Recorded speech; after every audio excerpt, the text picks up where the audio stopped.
Hello everyone. So आपण आज एक इम्पॉर्टंट टॉपिक जो आहे CETसाठी तो डिस्कस करणार आहोत. That is human nutrition. बघा, ह्युमन न्यूट्रिशन हा टॉपिक आता तुमचा नीटमध्ये नाही, but if you are preparing for CET तर CETसाठी 11चा हा चॅप्टर खूप इम्पॉर्टंट आहे. आणि जर आपण एक काही ॲनालिसिस बघितलं मागच्या वर्षांचं तर एक 5 ते 6 क्वेश्चन्स आपल्याला या टॉपिकमधून येत असतात. सो बेसिकली ह्युमन न्यूट्रिशन या चॅप्टरमध्ये आपल्याला काय बघायचं आहे, खूप इझी चॅप्टर आहे आणि खूप इंटरेस्टिंग चॅप्टरसुद्धा आहे. आपल्या बॉडीमध्ये कशा पद्धतीने डायजेशन केलं जातं आणि जे आपण अन्न खातो ते कशा पद्धतीने आपल्या सेल्सपर्यंत पोहोचतं, हे सगळे याची फिजिओलॉजी, याचे सगळे स्ट्रक्चर्स वगैरे आपल्याला या चॅप्टरमध्ये बघायचे. ओके, सो बघा, ह्युमन न्यूट्रिशन हे समजण्याआधी आपल्याला हे समजावं लागेल की न्यूट्रिशन आपण कशाला म्हणतो, व्हॉट इज न्यूट्रिशन. ओके, बघा, आपण जे सुद्धा अन्न खातो त्यामुळे आपल्याला न्यूट्रिएंट्स मिळावे याच प्रोसेसला आपण काय म्हणतो, न्यूट्रिशन. मग न्यूट्रिशन म्हणजे काय, इनटेक ऑफ न्यूट्रिएंट्स. ओके, आपण काय करतोय, जे फूड आहे, फूडमध्ये काय प्रेझेंट आहे, आपले न्यूट्रिएंट्स प्रेझेंट आहेत, त्या न्यूट्रिएंट्सचा आपण इनटेक करतोय. म्हणजे nutrition is intake of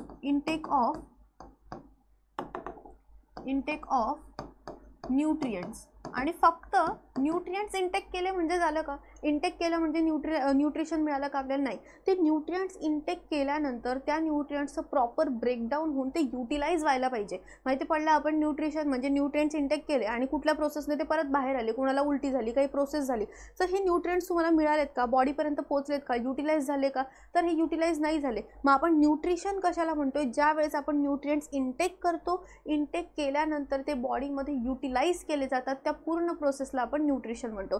so it is intake of nutrients and its utilization by organism याला आपण काय म्हणतो, दिस इज न्यूट्रिशन. मग इथं आपण कोणत्या न्यूट्रिएंट्सची गोष्ट करतो, बघा, when we are talking about nutrients, तर इथं आपले न्यूट्रिएंट्स कुठले आहेत, आपल्याकडे मेजरली 5 ते 6 न्यूट्रिएंट्स प्रेझेंट आहेत, जसे की कार्बोहायड्रेट्स. ओके, काय काम आहे कार्बोहायड्रेट्सचं, आपल्या बॉडीला एनर्जी प्रोव्हाइड करण्याचं काम कोण करतात, कार्बोहायड्रेट्स करतात. त्यानंतर दुसरे जे आहेत दॅट इज फॅट्स. ओके, फॅट्ससुद्धा एनर्जी देतात. त्यानंतर मिनरल्स. ओके, अगेन विटॅमिन्स, हे डिसीजपासून वाचवून ठेवतात आपल्याला. प्रोटीन्स.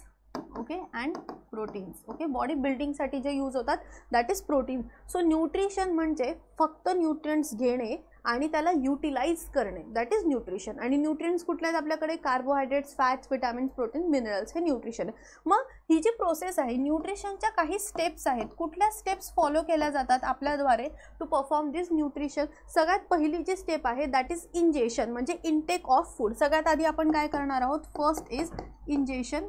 इंजेशन म्हणजे काय, फूडला बॉडीच्या आतमध्ये घेणे, दॅट इज फूड इनटेक.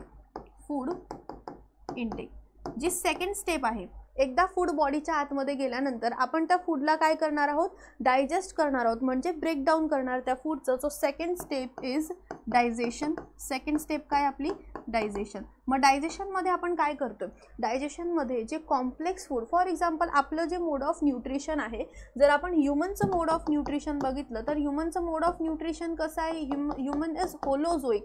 होलोझोईक म्हणजे आपण काय, ज्या फॉर्ममध्ये सुद्धा फूड आपल्याकडे अवेलेबल आहे त्या फॉर्ममध्ये आपण ते फूड इंटेक करणार आणि इंटेक केल्यानंतर बॉडीच्या आतमध्ये आपण त्याचं ब्रेकडाऊन करत असतो, राईट. सो इथं आपण इंजेक्शन कुठल्याही फॉर्ममध्ये करू शकतो, सॉलिड फॉर्म असू शकतो, लिक्विड फॉर्म असू शकतो. पण डायजेशन करताना आपण काय करतो, जे कॉम्प्लेक्स फूड आपण भाजी पोळी खाल्ली, पिझ्झा बर्गर जे सुद्धा आपण खातो, हे जे सबस्टन्स आहे खूप कॉम्प्लेक्स आहे, हे डायरेक्ट आपल्या बॉडीमध्ये पुढे ॲब्झॉर्ब होऊ शकत नाही. ॲब्झॉर्ब कुठे होणार आहे, ब्लडमध्ये. बघा, अल्टिमेटली आपल्याकडे काय प्रेझेंट आहे, ब्लड प्रेझेंट आहे. तुमच्या प्रत्येक सेलपर्यंत कुठलाही सबस्टन्स जर पाठवायचा असला तर आपल्या बॉडीमध्ये एकच पब्लिक ट्रान्सपोर्ट आहे, दॅट इज द ब्लड. ब्लडमध्येच जावं लागणार सगळ्यांना. सो ब्लडमध्ये ॲब्झॉर्ब होण्यासारखं त्यांना आपल्याला बनवायचं आहे, त्या प्रोसेसला आपण डायजेशन म्हणतो. बघा, म्हणजे काय होतं डायजेशनमध्ये, the complex food is converted into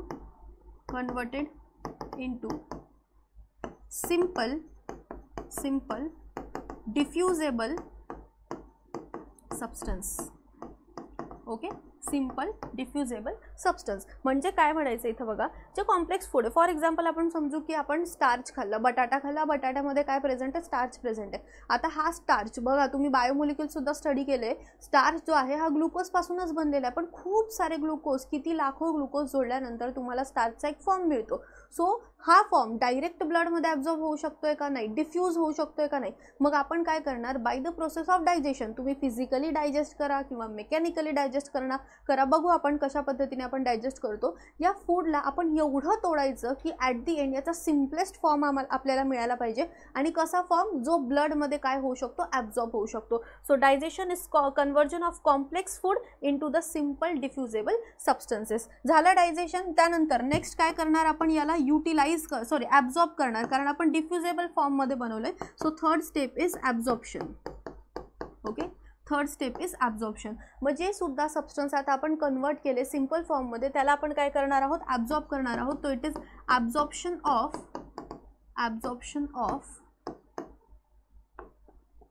food into, okay, कुठलं food, simple food, into blood or lymph.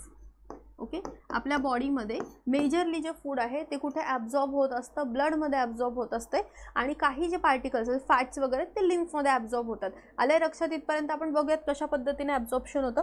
त्यानंतर फोर्थ स्टेप, ॲब्झॉर्प्शनसुद्धा झालं आहे. आता फायनली आपल्याला काय करायचं आहे, ते फूड युटिलाइज करायचं. युटिलाइज करायचं म्हणजे या प्रोसेसला आपण म्हणतो ॲसिमिलेशन. सो जे फोर्थ स्टेप आहे दॅट इज ॲसिमिलेशन. ओके, ॲसिमिलेशनमध्ये काय होतंय, आता तुम्ही ग्लुकोज ॲब्झॉर्ब केलं, तुम्ही प्रोटीन्स तोडून अमिनो ॲसिड ॲब्झॉर्ब केले. ओके, जसं ग्लुकोज सिम्पलेस्ट शुगर आहे, प्रोटीन तोडून अमिनो ॲसिड, त्याच्यानंतर आपण जर फॅट्स तोडले तर आपल्याला काही ग्लिसराइड्स मिळतात, फॅटी ॲसिड्स मिळतात. हे सगळं ॲब्झॉर्ब केलं. मग हे ब्लडमध्ये तसंच राहणार नाही. मग आता हे प्रत्येक जो पार्ट, जो न्यूट्रिएंट आपण ॲब्झॉर्ब केला आहे, तो न्यूट्रिएंट सेलपर्यंत जाणार आणि सेल त्या न्यूट्रिएंटला तिचं जे कंटेंट आहे, जसं प्रोटोप्लाझम वगैरे, हे बनवण्यासाठी यूज करणार. आणि याच प्रोसेसला आपण काय म्हणतो, ॲसिमिलेशन. तो सिम्पलेस्ट आपण असं लिहूया, it is utilization of nutrients to form or to perform cellular activities. जसं प्रोटोप्लाझम फॉर्मेशन. ओके, जसं प्रोटोप्लाझम फॉर्मेशन. आले लक्षात. दिस इज ॲसिमिलेशन. झालं. आता न्यूट्रिएंट्स आपल्याला मिळाले, पण अजून एक इम्पॉर्टंट स्टेप बाकी आहे. काही जे मटेरियल आहेत ते आपल्या बॉडीमध्ये कम्प्लिटली डायजेस्ट होत नाही, मग अनडायजेस्टेड मटेरियलसुद्धा बॉडीतून बाहेर काढावे लागतात. आणि लास्ट जी स्टेप आहे आपली, fifth step of nutrition is egestion. Okay, last step is egestion. मग इजेशनमध्ये काय होतंय, इजेशनमध्ये it is the process of removal of undigested food material. जे फूड मटेरियल आपली बॉडी डायजेस्ट करू शकले नाही त्याला आपण बाहेर पाठवतोय. So it is the process of, or you can write removal of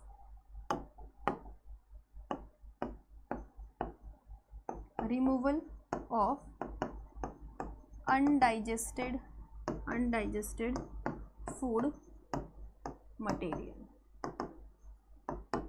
okay, removal of undigested food material. So जेव्हा सुद्धा आपण न्यूट्रिशनबद्दल बोलतो, ह्युमन न्यूट्रिशन, आपल्याला काय करायचं आहे, न्यूट्रिएंट्स ॲब्झॉर्ब करायचे आहेत आणि युटिलाइज करायचे आहेत. किती स्टेप्स येतात त्याच्यामध्ये, या 5 स्टेप्स येतात. कुठल्या, ingestion, digestion, absorption, assimilation and egestion, या 5 स्टेप. मग याच्यावर आपल्याला कुठला क्वेश्चन येऊ शकतो, मोस्टली जर या टॉपिकवर कुठला क्वेश्चन आला तर देअर आर चान्सेस की तुम्हाला एक सिक्वेन्स विचारला जाईल, ह्युमन न्यूट्रिशनचा सिक्वेन्स कसा असतो. आले लक्षात इथपर्यंत.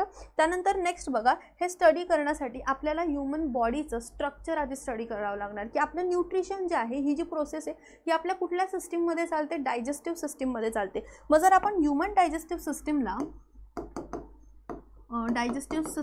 ह्युमन डायजेस्टिव्ह सिस्टीमला 2 पार्ट्समध्ये आपण डिवाइड करतो स्टडी करण्यासाठी. कुठल्या 2 पार्ट्समध्ये आपण याला डिवाइड करतो, सो याला आपण डिवाइड करतो into elementary canal. Okay, elementary canal. आणि दुसरं जे आहे that is digestive glands. Okay, 2 पार्ट्समध्ये आपण याला डिवाइड करतो into elementary canal and digestive glands. बघा, एलिमेंटरी कॅनाल, आपल्या बॉडीमध्ये एक पाईप फिक्स आहे. ओके, आणि हा पाईप काय करत असतो, प्रत्येक ठिकाणी वेगवेगळे स्ट्रक्चर्स घेत असतो. म्हणजे याचा शेप जो आहे तो प्रत्येक ठिकाणी चेंज होत जातो. शेप चेंज झाला, फंक्शन चेंज होणार आणि रोलसुद्धा चेंज होणार. आले लक्षात. मग एलिमेंटरी कॅनाल हे तर बेसिक आहे, आपण आधीपासून स्टडी करतो. कुठून चालू होते आपली एलिमेंटरी कॅनाल, जिथून आपलं डायजेशन स्टार्ट होतं. सो एलिमेंटरी कॅनालमध्ये बघा कुठले कुठले पार्ट्स येतात. एलिमेंटरी कॅनालमध्ये सगळ्यात आधी ही कुठून स्टार्ट होते, बाय माउथ. सो सगळ्यात पहिला जो पार्ट आहे that is mouth. Okay, mouth नंतर पुढे जो कंटिन्यू केला जातो दॅट इज फॅरिंग्स. ओके, आपण एक डायग्राम सुद्धा बघूया त्याची. फॅरिंग्स, त्यानंतर इसोफेगस, इसोफेगस, त्यानंतर स्टमक,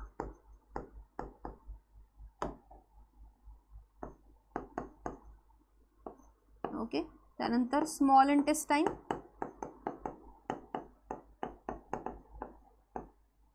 लार्ज इंटेस्टाइन.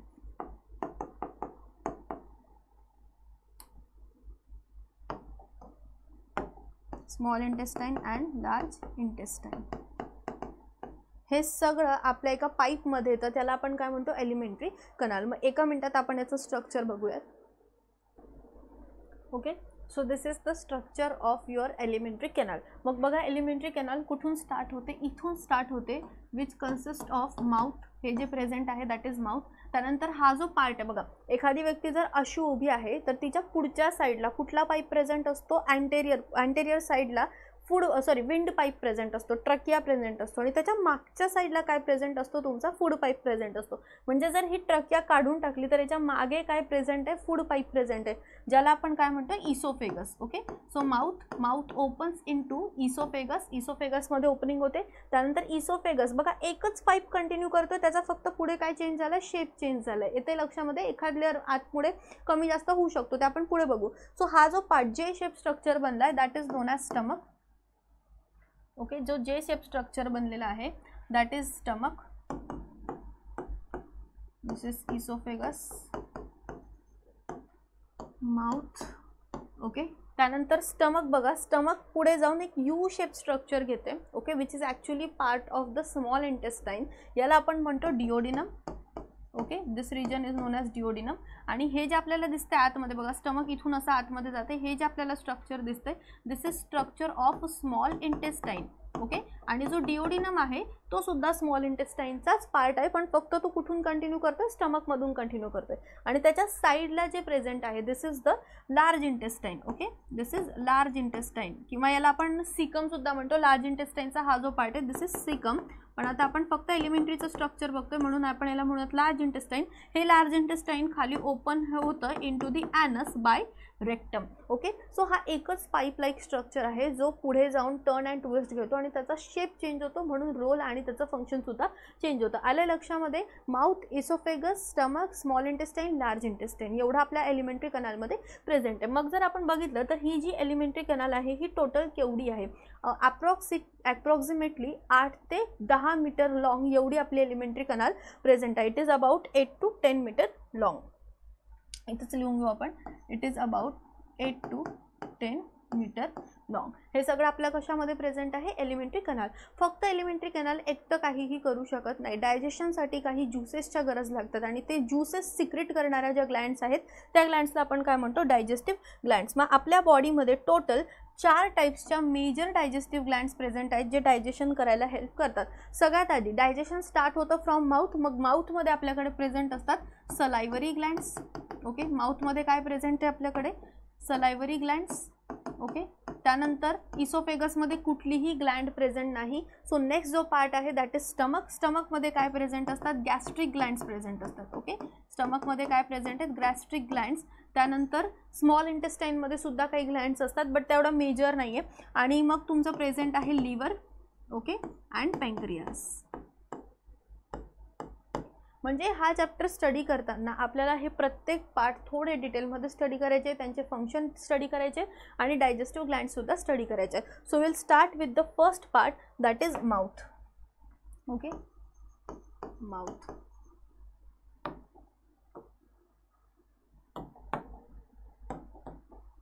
बघा, जर माउथचं आपण स्ट्रक्चर बघितलं तर माउथ कसे एक छोटीशी कॅव्हिटी आहे. कॅव्हिटी म्हणजे तोंड बंद केल्यानंतर आतमध्ये खाली जागा उरते की नाही त्याला आपण काय म्हणतो, कॅव्हिटी. मग या कॅव्हिटी म्हणजे जसं एखादा रूम आहे, त्या रूममध्ये आपण ज्या एरियामध्ये बसतो उठतो तो खाली जागा आहे, तिथं आपण वावरतो. मग आजूबाजूला चारी बाजूंनी ती रूम कशी असते, बंद असते. तसंच आपलं जे माउथ आहे ही सुद्धा एक कॅव्हिटी, ही चारी बाजूंनी बंद आहे. जर आपण बघितलं तर वरच्या साईडला माउथची वरची जी जागा आहे ती कशाने बंद आहे, ती आपल्या टाळूने बंद आहे. टाळू म्हणजे काय, याला आपण म्हणतो पॅलेट. येतं लक्षामध्ये.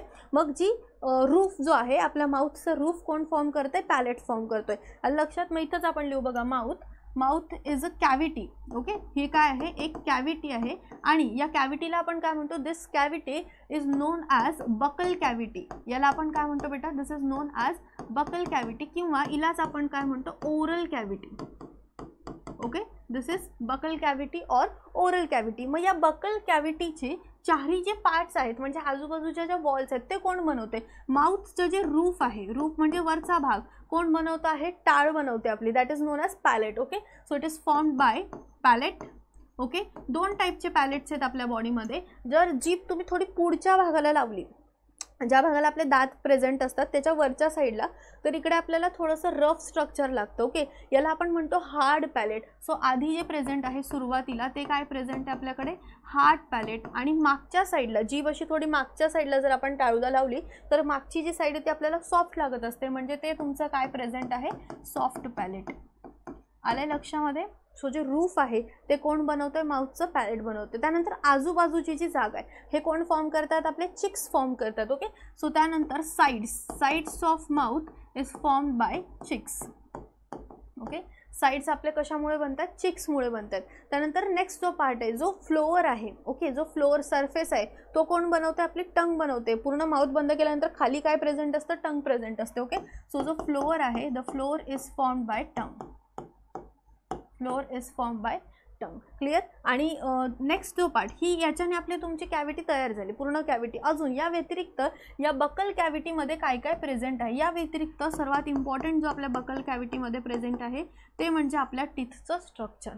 ओके, हे टीथ आणि ह्या बाकी जे स्ट्रक्चर्स आहे हे सगळं मिळून तुमच्या माउथचं स्ट्रक्चर किंवा बकल कॅव्हिटीचं स्ट्रक्चर कंप्लीट करतात. आलं इथपर्यंत लक्षात. त्यानंतर बघा आपले जे टीथ आहेत, इथंच कंटिन्यू करू आपण. ह्युमनचा जो टीथ आहे तो खूप स्पेशलाइज्ड स्ट्रक्चर आहे. बघा, ह्युमनचा जो टीथ आहे दॅट इज थिकोडोंट इन स्ट्रक्चर. किंवा थिकोडोंट म्हणजे काय, एखाद्या सॉकेटमध्ये एखादा जो चार्जरचा प्लग किंवा तो कसा बरोबर आतमध्ये अटॅच होतो याला म्हणतो आपण थिकोडोंट स्ट्रक्चर. म्हणजे सपोज जसं आपण एखादा चार्जिंगचा पॉईंट आहे तिथं बरोबर आपला जो प्लग आहे तो किंवा आपलं जे सॉकेट आहे ते डायरेक्ट त्याच्यात अटॅच होतं की नाही आपलं चार्जर, तशा पद्धतीने जर आपण आपले दात बघितले सो अशा आपल्याकडे खाली स्ट्रक्चर प्रेझेंट आहे.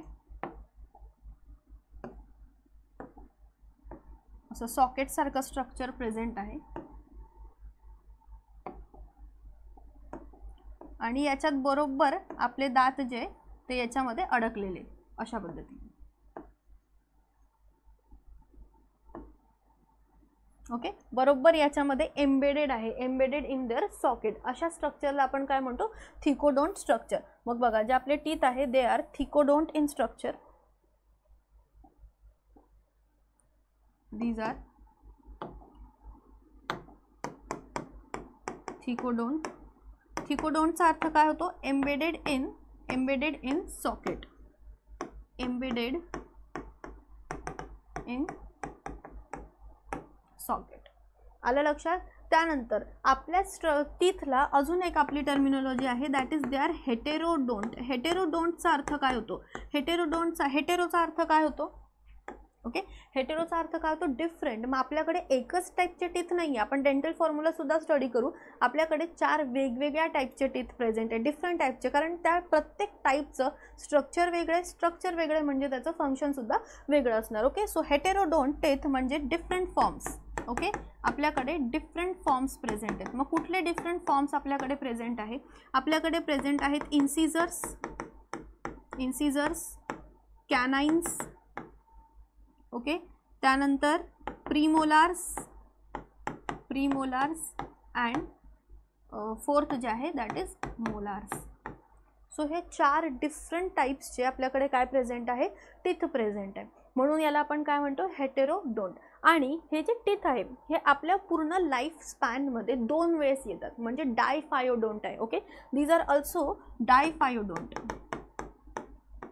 डायफायोडोंटचा अर्थ काय होतो, हे लाईफमध्ये याचा जो सेट आहे तो 2 वेळेस येतो. म्हणजे जसं लहान मुलं असतात त्यांच्याकडे टेम्पररी टीथ प्रेझेंट असतात, ज्याला आपण मिल्क टीथ, दुधाचे दात म्हणतो. एका टाईमनंतर, एका पर्टिक्युलर एजनंतर ते जे दात आहेत ते पडायला सुरुवात होते आणि तिथूनच लगेच त्याच सॉकेटमधून परमनंट टीथ येतात. म्हणजे आपल्या पूर्ण लाईफस्पॅनमध्ये 2 वेळेस हा जो सेट आहे दातांचा तो येत असतो, त्याला आपण म्हणतो diphyodont. So 2 sets 2 sets in a life span. Okay, मग या 2 सेटमध्ये कुठले 2 प्रेझेंट आहेत? एक आपले प्रेझेंट आहे मिल्क टीथ, जे डेसिड्युअस असतात. डेसिड्युअस म्हणजे जे गळून पडतात, त्याला आपण काय वर्ड यूज करतो? Deciduous. So these are deciduous. Okay, आणि बाकी जे प्रेझेंट आहेत they are permanent teeth. Permanent teeth. एकदा परमनंट टीथ गेले की परत नवीन टीथ येत नाही. मग हे टीथ आपण सांभाळून ठेवायचे. क्लिअर? आलं लक्षामध्ये? सो आपल्याकडे टोटल 3 टर्मिनॉलॉजीज आपल्याला लक्षात ठेवायचे रिलेटेड टू टीथ. कुठल्या? थिकोडोंट, हेटेरोडोंट अँड डायफायडोंट. थिको म्हणजे काय? जो एम्बेडेड आहे प्रॉपर सॉकेटमध्ये. हेटेरोडोंट 4 डिफरंट टाईप्सचे प्रेझेंट आहेत आपल्याकडे. आणि डायफायडोंट म्हणजे ज्यांचा जो सेट आहे तो आपल्या लाईफमध्ये पूर्ण 2 टाईमपर्यंत येत असतो. ओके, सो हे झालं एक टर्मिनॉलॉजीज. पण जर आपण टीथचं स्ट्रक्चर बघितलं, okay, before going to structure आपण एक काम करू, आधी याचा एक फॉर्म्युला बघू. हे जे 4 टीथ मी सांगितले हे कशा पद्धतीने प्रेझेंट असतात. ओके, सो बघा, डेंटल फॉर्म्युला आपला काय आहे? Dental formula. Okay, before going to dental formula यांचे फंक्शन्स आपण बघूयात. जो आपल्याकडे इन्सिजर्स प्रेझेंट आहेत, इन्सिजर्स, ओके, हे कसे असतात? इन्सिजर्स एवढे पॉइंटेड नसतात, एवढे शार्प नसतात. आणि इन्सिजर्स जे आहे यांचा रोल आहे बायटिंग. Okay, biting. हे जे पुढचे दात आहेत आपले, कुठलीही गोष्ट फक्त चावण्यासाठी किंवा बाईट करण्यासाठी, जसं आपण एखाद्या फळाचा एखादा घास तोडतो, सफरचंद खाताना किंवा काही सफरचंद खाताना आपण सुरुवात इथूनच करतो, याला फक्त तोडण्यासाठी आपण वापरतो. सो इन्सिजर्सचं काम काय? बायटिंग. सेकंड जे प्रेझेंट आहे आपल्याकडे दॅट इज कॅनाइन्स. ओके, कॅनाइन्स थोडेसे शार्प असतात. शार्प असल्यामुळे यांचं फंक्शन काय असतं? टिअरिंग. जर एखादा नॉनव्हेज सबस्टन्स आपण खात असू, मांस खात असू, तर त्याला टिअर करण्यासाठी, त्याला फाडण्यासाठी आपण कुणाचा यूज करतो? कॅनाइन्सचा यूज करतो. कारण बघा, ह्युमन्स जे आहेत, ह्युमन्स दोघी पद्धतीचं अन्न खात असतात. ओके, ओमनिवोरसचं, कार्निवोरस सुद्धा आहेत आपण, हर्बिवोरस सुद्धा असू शकतो. ओके, सो कॅनाइन्स जे आहेत ते काय फंक्शन करतात? टिअरिंगचं फंक्शन करतात.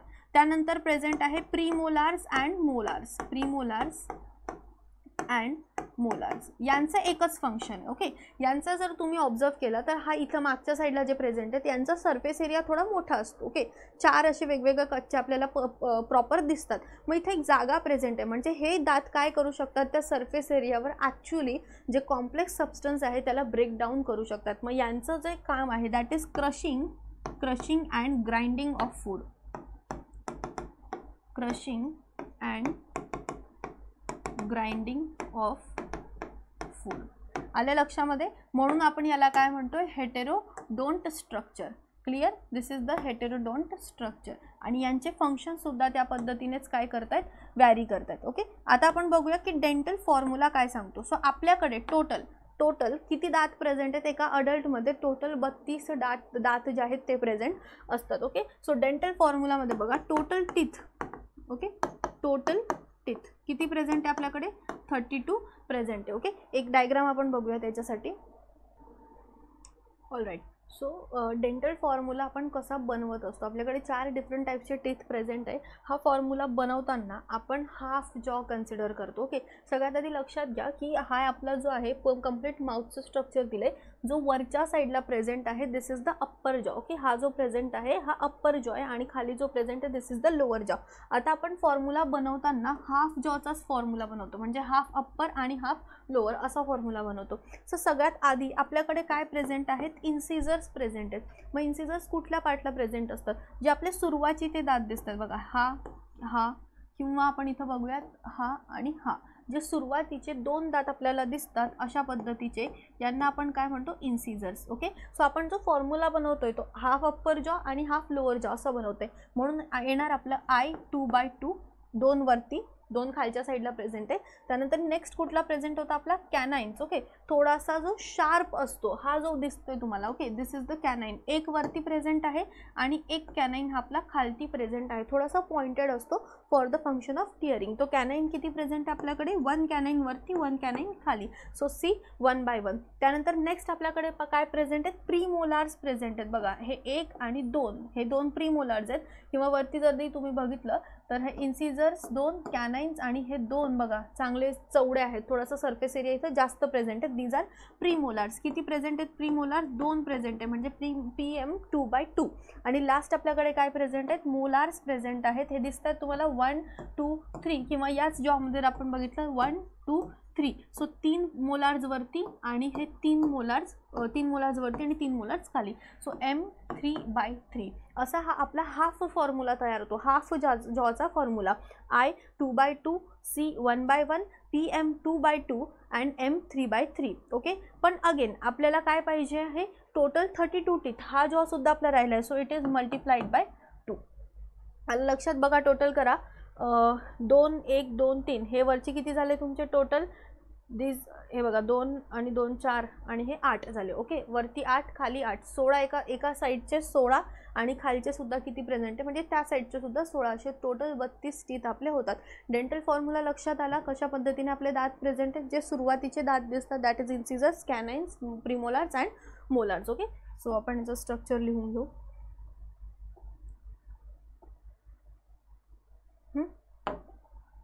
काय फॉर्म्युला आहे बघा मग?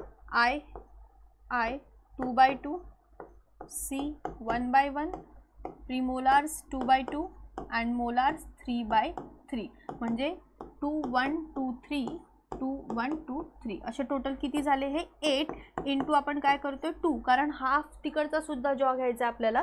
सो दिस इज टोटल 16 आणि हाफ खाली सुद्धा प्रेझेंट आहे, हे टोटल 16. सो असे टोटल आपल्याकडे किती प्रेझेंट आहेत?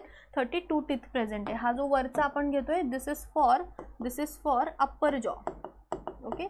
दिस इज फॉर अप्पर जॉ आणि हाफ अप्पर जॉ घेतोय आपण, हाफ अप्पर जॉ.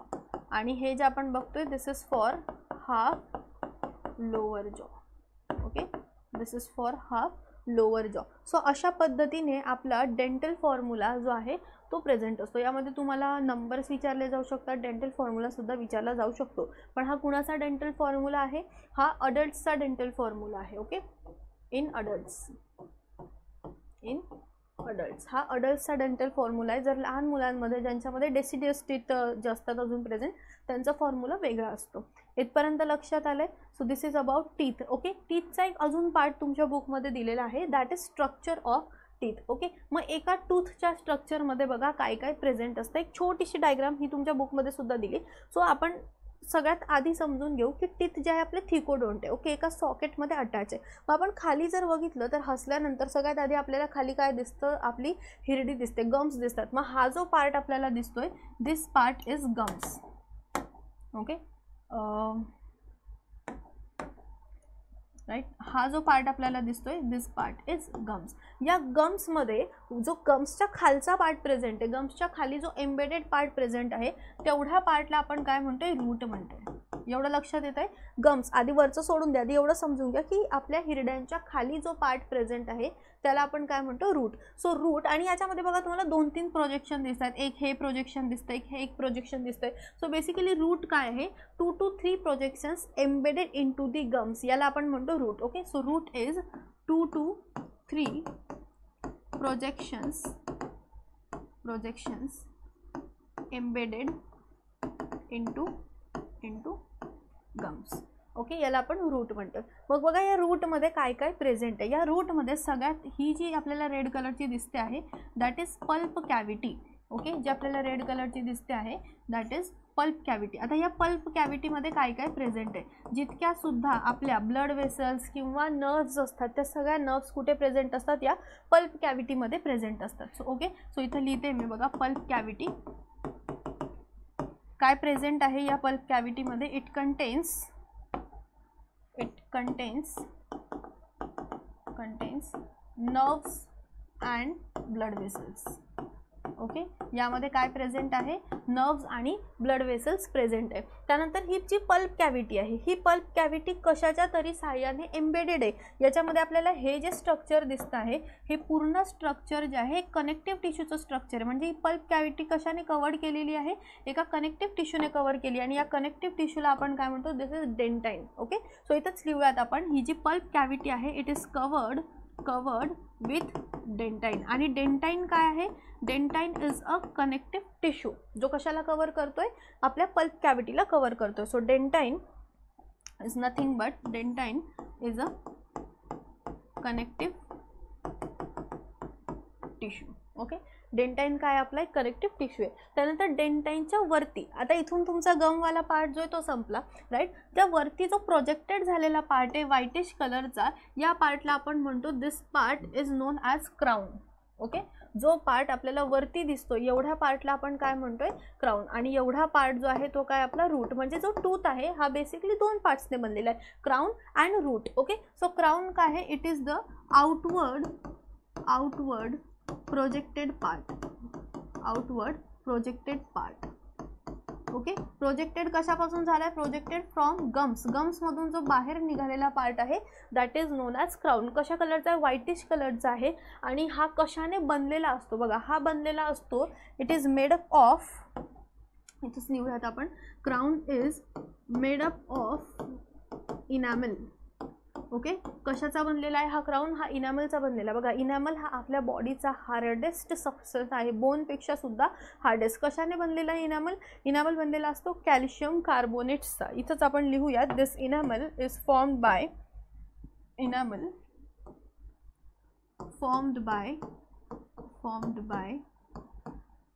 Calcium carbonate. आणि कसा आहे हा?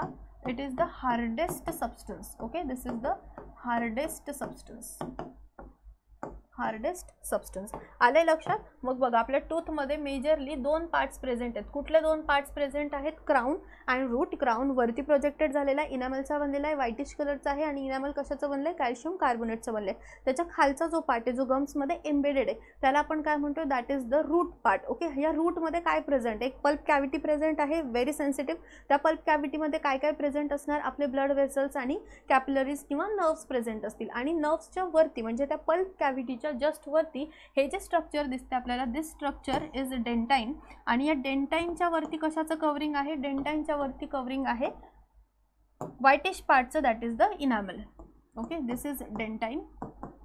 ओके, आणि डेंटाइनच्या वरती जो प्रेझेंट आहे दॅट इज इनॅमल. मग इथंच आपण लिहू शकतो dentine which is covered bye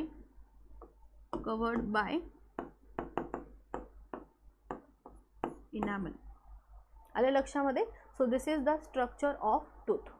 clear इथपर्यंत? इथे आपला जो माउथचा पार्ट आहे तो कंप्लीट झाला. डन इथपर्यंत? क्लिअर? त्यानंतर नेक्स्ट जो पार्ट प्रेझेंट आहे माउथ. माउथ कशामध्ये ओपन होतं? आपलं माउथ ओपन होतं in to the pharynx. So next part लिहायचा आहे आपल्याला फॅरिंग्स. बघा, मग फॅरिंग्स काय आहे आणि याचा रोल काय? बघा, जर आपण एलिमेंटरी कॅनाल बघितली, एलिमेंटरी कॅनाल कुठून स्टार्ट झाली? माउथ नंतर फॅरिंग्स. ओके, सो एक रफ डायग्राम आपण इथं काढू.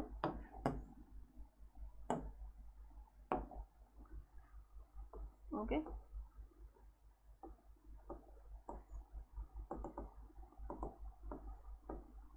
बघा, इथून नाकाजवळून एक कॅव्हिटी येते बघा. ओके, आपलं जे नाक आहे हे तुम्ही रेस्पिरेशनमध्ये स्टडी केलं असेल, नाकाच्या साईडला सेपरेट करणारं म्हणजे इकडून जर आपण बघितलं खाली आपले काय प्रेझेंट आहे? These are external nares. Okay, नाकपुडी आपण मराठीत म्हणतो.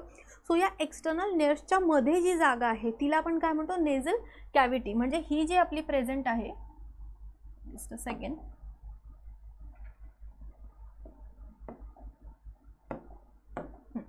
ही जी आपली प्रेझेंट आहे ही काय आहे? This is nasal cavity. आणि ह्या कॅव्हिटीमधून हे आपलं तोंड आहे. Okay, this is the mouth. माउथच्या सुद्धा बाजूला म्हणजे खालून सुद्धा खाली स्पेस आहे की नाही, रिकामी जागा आहे, तिथंच तर आपण काय करतो? स्वॉलोइंग करतो. सो ही जी जागा प्रेझेंट आहे म्हणजे इथून एवढी जागा ही सुद्धा एक कॅव्हिटी आहे. येत आहे लक्षामध्ये? सो ही जी आहे ही कुठली कॅव्हिटी आपली? This is nasal cavity. Okay, this is nasal cavity. आणि माउथ जवळ जी कॅव्हिटी प्रेझेंट आहे ही आत्ताच आपण बघितली, ही कुठली कॅव्हिटी आहे? Buccal cavity. या कॅव्हिटीमध्ये आपण च्युइंगचं काम करत असतो. ओके, या दोघी ज्या कॅव्हिटीज आहे या दोघी कॅव्हिटी मागे एकाच पार्टमध्ये जाऊन ओपन होतात and this region is known as pharynx. आल्या लक्षामध्ये? जे दोघी कॅव्हिटी, नेझल कॅव्हिटी आणि ओरल कॅव्हिटी, या दोघी कॅव्हिटीज एकाच पार्टमध्ये येऊन ओपन होतात. कॉमनली आपण त्या पार्टला काय म्हणतो? Commonly it is known as pharynx. आता मग फॅरिंग्स जो आहे हा 3 पार्टमध्ये आपण डिवाइड करतो. बघा, pharynx it is the common passage. Common passage कसाचा आहे हा, याच्यातून नाकातून काय हवा येणार. ओके, सो एअरसाठी आणि फूडसाठी. इथून काय येते, इथून एअर पास होणार आणि इथून काय पास होणार, फूड पास होणार. So pharynx is a common passage for food and air. Okay, it is common passage for food and air. इथूनच ते जाणार. पण याच्यात सुद्धा आपण 3 पार्ट्समध्ये फॅरिंग्सला डिवाइड करतो. पहिला जो पार्ट आहे दॅट इज नेझोफॅरिंग्स. बघा, जो नाकाच्या जवळ आहे म्हणजे नेझल कॅव्हिटीच्या जवळ जो पार्ट प्रेझेंट आहे त्याला आपण काय म्हणतो, नेझोफॅरिंग्स. हे दिसते तुम्हाला, दिस पार्ट, दिस इज नेझोफॅरिंग्स. नेझोफॅरिंग्स कारण हा नेझल कॅव्हिटीच्या जवळ प्रेझेंट आहे. सेकंड इज जो आपल्या फूड पाईप जवळ प्रेझेंट आहे इथं, म्हणजे आपल्या बकल कॅव्हिटी जवळ जो प्रेझेंट आहे याला आपण काय म्हणतो, दिस इज ओरोफॅरिंग्स किंवा यालाच आपण म्हणू शकतो बकोफॅरिंग्स. ओके, दिस इज ओरोफॅरिंग्स कारण हा आपल्या ओरल कॅव्हिटी जवळ ओपन होतो. आणि त्यानंतर खाली बघा, हा जो फॅरिंग्स आहे हा 2 पार्टमध्ये डिवाइड होणार आहे. ओके, पुढे जाऊन फॅरिंग्स 2 पार्टमध्ये डिवाइड होतो. पण जिथं डिवाइड होतो तिथंच आपला हा विंड पाईप सुद्धा प्रेझेंट आहे. येते लक्षात. मग एक पार्ट जो विंड पाईप जवळ जातोय त्याला आपण काय म्हणतो, लॅरिंजिओफॅरिंग्स कारण विंड पाईपची जी ओपनिंग आहे दॅट इज लॅरिंग्स. येते लक्षामध्ये. सो इथं जो प्रेझेंट आहे दॅट इज लॅरिंजिओफॅरिंग्स. म्हणजे अल्टिमेटली आपण फॅरिंग्सला 3 पार्टमध्ये डिवाइड केलं. जो नेझल कॅव्हिटी जवळ प्रेझेंट आहे दॅट इज नेझोफॅरिंग्स. जो बकल कॅव्हिटी जवळ प्रेझेंट आहे दॅट इज ओरोफॅरिंग्स. आणि जो लॅरिंग्स जवळ प्रेझेंट आहे that is laryngopharynx. Okay, this is present near larynx. Okay, oropharynx present near oral cavity and nasopharynx it's present near nasal cavity. आले लक्षात इथपर्यंत. अशा पद्धतीने हे फॅरिंग्स प्रेझेंट आहे. मग याच डायग्राममध्ये आपण कंटिन्यू करू की हे जे फॅरिंग्स आहे हे पुढे जाऊन 2 पार्ट्समध्ये ओपन होतं. Okay, this pharynx opens into 2 different pipes. कुठल्या 2 पाईपमध्ये ओपन होणार बघा, हा फॅरिंग्स पुढच्या रिजनला बघा, मी परत सांगते, ज्या साईडला याचं तोंड आहे म्हणजे अँटेरियर पुढच्या साईडला कुठला पाईप प्रेझेंट असतो, इथं आपण हात लावतो बघा व्हायब्रेशन करताना, इथं जो बोलताना बघा व्हायब्रेशन्स क्रिएट होत आहेत. तो हा जो पाईप आहे आपला, हा पाईप कुठला आहे, हा आपला विंड पाईप आहे. म्हणजे पुढच्या साईडला कुठला पाईप प्रेझेंट असणार, wind pipe. So this is wind pipe. आणि त्याच्या खालच्या साईडला जो प्रेझेंट आहे दिस इज फूड पाईप, ज्यालाच आपण म्हणतो इसोफेगस. मग हा आपला काय आहे, wind pipe which is trachea and this is food pipe non as oesophagus. It means pharynx opens into कशा कशात ओपन होतंय, एक फॅरिंग्स ओपन होतंय कशामध्ये, विंड पाईपमध्ये, that is trachea wind pipe. आणि दुसरा कशात ओपन होतोय, food pipe, that is oesophagus. मग यांच्या ओपनिंगला वेगवेगळे नावं आहेत. ज्या वेळेस हा विंड पाईपमध्ये ओपन होतो त्या रिजनला आपण म्हणतो ग्लॉटिस. म्हणजे हा बघा, हा जो रिजन आहे दिस रिजन इज ग्लॉटिस. आणि हा जो रिजन आहे फूड पाईपची ओपनिंग त्याला आपण म्हणतो gullet. Okay, so this region food pipe opening, food पाईपची जी ओपनिंग आहे is known as gullet. Food पाईपच्या ओपनिंगला आपण काय म्हणतो, गलेट. आणि जी विंड पाईपची ओपनिंग आहे, wind pipe opening is known as glottis. आता बघा, या ग्लॉटिसचा खूप इम्पॉर्टंट रोल आहे. आपल्याला एवढं लक्षात येते की ज्या वेळेस इथून फूड किंवा एअर पार्टिकल येणार, हा कॉमन पॅसेज आहे. एअरला विंडमध्ये जायचं आणि फूडला कुठं जायचं आहे, फूड पाईपमध्ये जायचं आहे. पण याच्यावर काहीतरी असं स्ट्रक्चर असेल जे काय करतं, या दोघी कंपोनंट्सचा सेपरेट करते. म्हणजे कधीसुद्धा तुमचा जो फूड पार्टिकल आहे तो विंड पाईपमध्ये जाऊ शकत नाही. आणि जर तो चुकून विंड पाईपमध्ये गेला तर खूप क्रिटिकल सिच्युएशन क्रिएट होऊ शकते. कारण एकच पॅसेज आहे आपल्या बॉडीकडे to pass the oxygen. Clear. मग हे अवॉइड करण्यासाठी इथं या ग्लॉटिसवरती एक कार्टिलेजचा बनलेला फ्लॅप प्रेझेंट असतो. येतं लक्षात. हे अवॉइड करण्यासाठी या ग्लॉटिसवर एक कार्टिलेजचा बनलेला फ्लॅप प्रेझेंट आहे ज्याला आपण काय म्हणतो, इपीग्लॉटिस. ग्लॉटिसच्या वरती, इपी म्हणजे वरचा layer. Okay, so this is known as epiglottis.